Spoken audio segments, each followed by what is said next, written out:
पापा हो कौन पापा कौन बनवा गइनी जी। पापा हो कौन पापा कौन बनवा गइनी जी।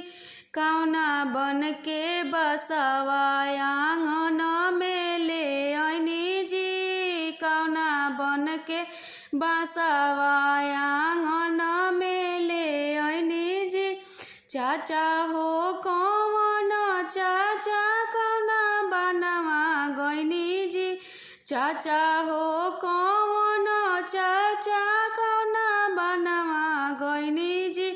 कौन बन के बसवा आंगन में ले आइनी जी। कौन बन के बसवा आंगन में ले आइनी जी। भैया हो कौन भैया कौन बनवा गइनी जी। भैया हो कौन भैया कौन बनवा गइनी जी।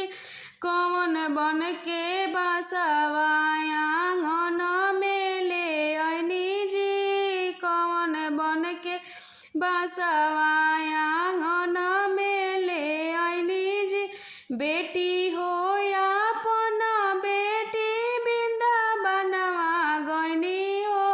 बेटी हो अपन बेटी बिंदा बनवा गइनी हो।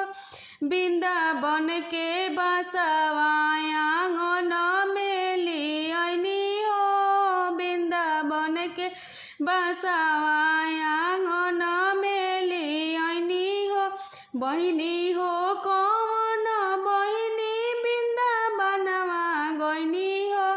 बहिनी हो कौन बहिनी बिंदा बनवा गइनी हो।